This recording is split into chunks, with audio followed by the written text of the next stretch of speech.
வணக்கம்.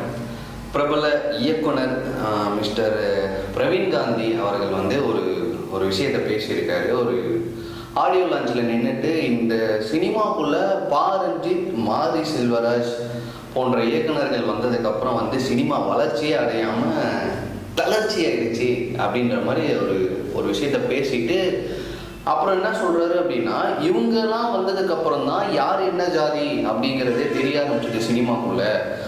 இதுக்கு முன்னாடிலாம் அப்படி இல்லை அப்படிங்கிற மாதிரி அவர் பேசிகிட்டு இருக்காரு. ஆக்சுவலாக வந்து பிரவீன் காந்தியை வந்து நம்ம சீரியஸாக எடுத்துக்கணும் அப்படின்ற எந்த விதமான அவசியமும் கிடையாது. ஏன்னா பிரவீன் காந்தி ஒன்றும் அவ்வளோ பெரிய மாபெரும் இயக்குனரும் கிடையாது. அவர் எடுத்த காவியங்களும் ஒன்றும் அப்படிப்பட்டதெல்லாம் ஒன்றும் கிடையாது. இருந்தாலும் இதை ஏன் வந்து நம்ம பேசணும், இதை ஒரு விவாதத்துக்கு உள்ளாக்குறாங்க எல்லாரும் அப்படின்னா, இதில் ஒரு முக்கியமான விஷயம் இருக்கு. என்ன அப்படின்னா, இன்னைக்கு வந்து ரஞ்சித்தும் மாரி செல்வராஜும் ஒரு குறிப்பிட்ட சமுதாயத்தை பேஸ் பண்ணி படம் எடுக்கிறாங்க. இந்த பின்னணியில் இருக்க கதைகளை கொண்டு வந்து ஜாதியை வந்து சினிமாக்குள்ள புகுத்துறாங்க அப்படின்னு சொல்லி எல்லாரும் பேசிட்டு இருக்கும்போது என்ன கேள்வி வருதுன்னா, அப்போ தமிழ் சினிமாவோட லெஜண்ட் அப்படின்னு கூறப்படக்கூடிய பாலச்சந்தர் என்ன பண்ணாரு, பாரதி ராஜா என்ன பண்ணாரு, ஆர்வி உதயகுமார் என்ன பண்ணாரு, இவங்கெல்லாம் யாரு அப்படின்றது யாருக்குமே தெரியாதா? இவங்கெல்லாம் என்ன சாதிய பின்புலத்துல இருந்து வந்திருக்காங்க, இவங்கெல்லாம் என்ன சாதிய பின்புலமா வச்சு கதைகள் எடுத்துட்டு வந்து படமா கொடுத்துருக்காங்க அப்படின்றது யாருக்குமே தெரியாத மாதிரியும், அன்னைக்கு நீங்க எல்லாருமே இங்க இருக்க இன்னைக்கு வந்து ரஞ்சித்துக்கு எதிராகவும் மாரி செல்வராஜுக்கு எதிராகவும் குரல் கொடுக்கக்கூடிய இங்க எவனுமே வந்து அன்னைக்கு பாலச்சந்தர் வந்து பார்ப்பனிய சமுதாயத்தை தூக்கி பிடிக்கிற மாதிரி படம் எடுத்தப்போவோ, இல்லை ஒரு மணிரத்னம் வந்து இஸ்லாமோபோபிக்கா படம் எடுத்தப்போவோ, இல்லை ஆர்வி உதயகுமார் வந்து ஒரு சமுதாயத்தை பற்றி மட்டுமே படம் எடுத்தப்போவோ, இல்லை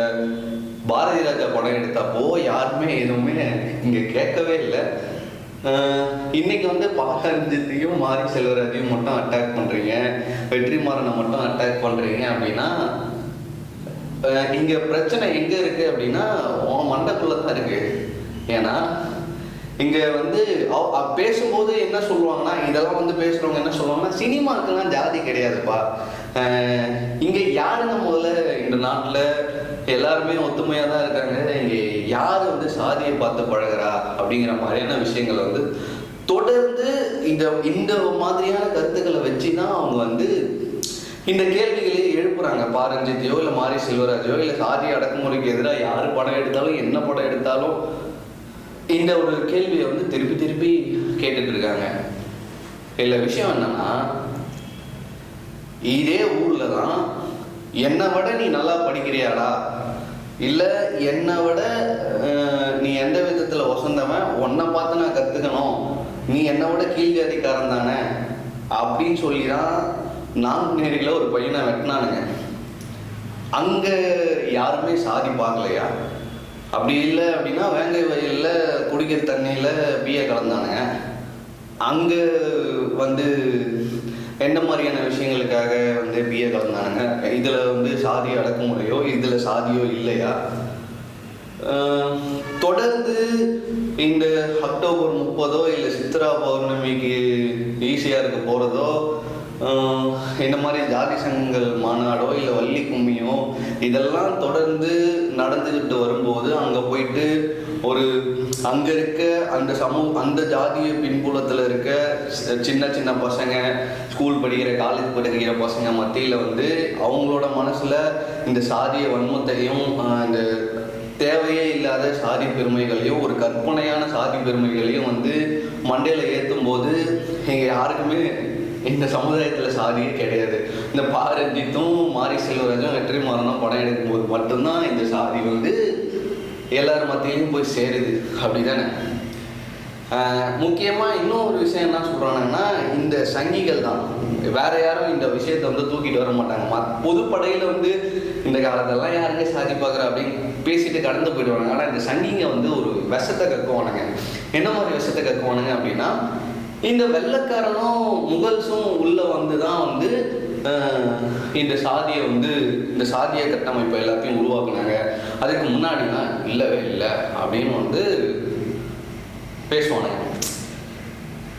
இது எப்படி இருக்குன்னா, இதே ராமாயணத்தில் இதே மகாபாரதத்தில் எத்தனையோ கேரக்டர்களை நீ கீழ் ஜாதிக்காரன்னு சொல்லி டிஸ்கிரிமினேஷன் பண்ணி அதை வந்து இங்கே இருக்க அதை க்ளோரிஃபை பண்ணி காமிச்ச பல சரித்திரம் அப்படின்னு சொல்லிட்டு ஓலா ஓட்டிக்கிட்டு ஒரு சில புனைக்கதைகளை தூக்கிட்டு வந்து இதுதான் எங்கள் இதிகாசம், இந்த பாரத தேசம் அப்படிப்பட்ட ஒரு பெருமைக்குரியது அப்படின்னு இந்த மாதிரியான கதைகள்லாம் விட்டுட்டு இதை அழகாக நம்ம சன் டிவி மாதிரியோ இல்லை விஜய் டிவி மாதிரியோ ஒரு பிரபல தொலைக்காட்சிகளில் வந்து இந்த மாதிரி விஷயத்தை க்ளோரிஃபை பண்ணி ராமாயணத்தில் சம்பவனோட தலையை என்ன மைத்துக்கு ராமன் வெட்டினான் ஒரு கேள்வி. இதில் சாதியே இல்லை அப்படி தானே? இதில் வந்து மகாபாரதம் வந்து திரேதாயுகத்தில் நடந்ததா நீங்கள் சொல்கிறீங்க. ஆனால் வந்து முகலாயர்களும் வெள்ளைக்காரனும் மட்டும்தான் உள்ள வந்து இந்த சாதியை வந்து கட்டமைச்சான் அப்படின்னு நீங்கள். மகாபாரதத்தில் என்ன பிரச்சனை? கர்ணன் வந்து கீழ் ஜாதிக்காரன் அப்படின்னு நினச்சிட்டு இவனுங்க எவனும் சேர்த்துக்க மாட்டானுங்க.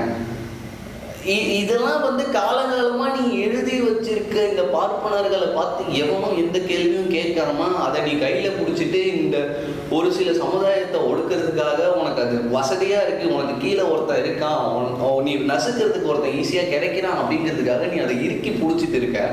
ஆனால் வந்து இங்கே எதுவுமே இல்லை, இங்கே எல்லாமே நல்லா தானே இருக்குது, நீங்கள் என்ன தேவையில்லாமல் பேசிகிட்டு இருக்கீங்க, தேவையில்லாமல் சாதிய உருவங்களை காட்டிகிட்டு இருக்கீங்க திரைப்படங்களில் வந்து அப்படின்னு சொல்லி நீங்கள் பேசுறது எந்த விதத்தில் நியாயம்னு எனக்கு தெரியல. இது ஒரு பக்கம் இருக்க, இந்த பக்கம் வந்து ஒரு இன்ஸ்டாகிராம் ஸ்க்ரால் பண்ணிட்டு இருக்கும்போது ஒன்று பட்டுச்சு. ஒரு 1950களிலிருந்து 1970கள் இந்த இடைப்பட்ட 20 வருஷத்துல வந்து பார்ப்பனர்களை தமிழ்நாட்டில், முக்கியமாக தமிழ்நாட்டில் பார்ப்பனர்களை போட்டு நசுக்குனாங்களாம், ஒடுக்குனாங்களாம். டோட்டலாக இப்படி ஒரு சமுதாயத்தையே வந்து போட்டு இவங்க மேலே வந்து முழுக்க வன்மத்தை கக்கி அவங்க பல பேர் வந்து இந்த நாட்டை விட்டு ஓடி போயிட்டாங்களாம்பா அப்படிங்கிற மாதிரி வந்து கொஞ்ச நாளைக்கு முன்னாடி சாய் தீபக் அப்படிங்கிற ஒரு சங்கி வந்து ஏஎன்ஐயில் பேட்டி கொடுத்துருந்தான். நான் பார்த்தேன், ஒரு 4-5 மாதத்துக்கு முன்னாடி பார்த்தேன். அதே விஷயத்தை இன்னைக்கு வந்து அண்ணாமலை எடுத்து ஒரு விதத்தில் இதே மேட்டரை திரும்ப பேசிகிட்டு இருக்கான்.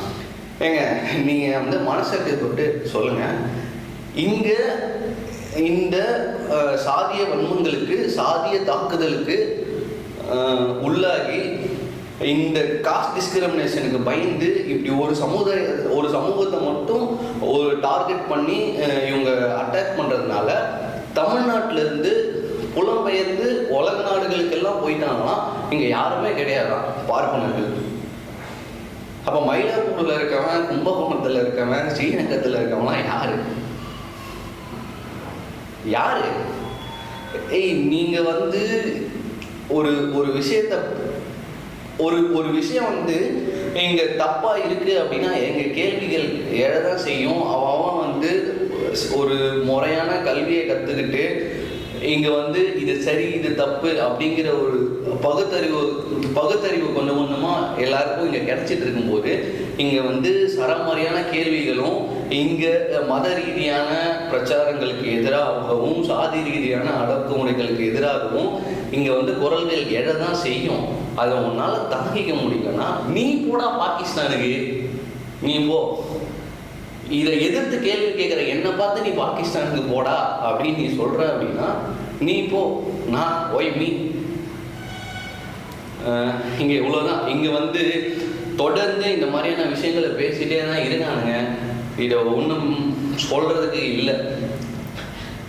இது வந்து இந்த மாதிரியான கருத்துக்களை வந்து எவனாவது 4 கூமுட்டைங்க திரும்ப பேசும்போது அதை ஏன் நம்ம பேச வேண்டிய கட்டாயத்தில் இருக்கோம்னா இதை வந்து இதுக்கு ப்ராப்பரான எக்ஸ்பிளனேஷன் இங்கே வந்து எதுவுமே அறியாத ஒரு சராசரி ஒரு மனுஷன், சராசரி குடிமகன் இந்த நாட்டில் வாழ்ந்துட்டு இருக்கான்ல. இப்பெல்லாம் ஒன்றும் இல்லைடா, இந்த ஜாதி அப்படிங்கிறதுனால உன்னை ஒருத்தன் அடக்கிறானா, இல்லை இந்த ஜாதி அப்படிங்கிறதுனால உன்னை பிரிக்கிறானா, இந்த மதங்கிறதுனால உன்னை அடிக்கிறானா, அது எல்லாமே வந்து மனுஷன் வாழ்கிறதுக்காக வந்து அதாவது மதத்தை தான் வந்து அப்படி சொல்ல முடியும். இப்படி ஒரு கட்டுக்கோப்பான இப்படி ஒரு வாழ்க்கை முறையை வாழ்கிறதுக்காக மதத்தை உருவாக்குனாங்க அப்படின்னு வேணால் சொல்லாமே தவிர, சாதிங்கிறது முழுக்க முழுக்க இந்த பார்ப்பனர்களால்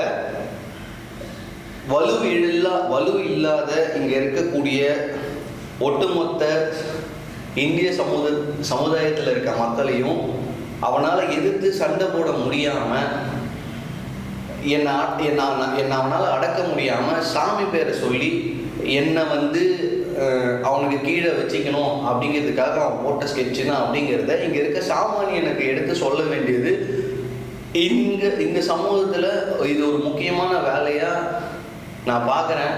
இது யாருக்கெல்லாம் வந்து இந்த விஷயங்கள் புரியுதோ, இந்த விஷயங்களை எங்கேயோ படித்தோ இல்லை கேட்டோ ஏதோ பண்ணி தெரிஞ்சவங்க சக சாமானியனுக்கு நீங்கள் போய் இதை எடுத்து சொல்ல வேண்டியது இங்கே இருக்க எல்லாருடைய கடமை. ஸோ அது பேசுனது பிரவீன் காந்தியோ அண்ணாமலையோ இல்லை மோடியோ எவனா வேணாலும் இருக்கலாம். இதுக்கு எதிரான குரல்களை நம்ம கொடுக்க வேண்டியது நம்ம வேலை. அதை தொடர்ந்து செய்வோம். வீடியோ பிடிச்சிருச்சுன்னா லைக் பண்ணுங்கள், கமெண்ட் பண்ணுங்கள், ஷேர் பண்ணுங்கள், சப்ஸ்கிரைப் பண்ணுங்கள். நன்றி, வணக்கம்.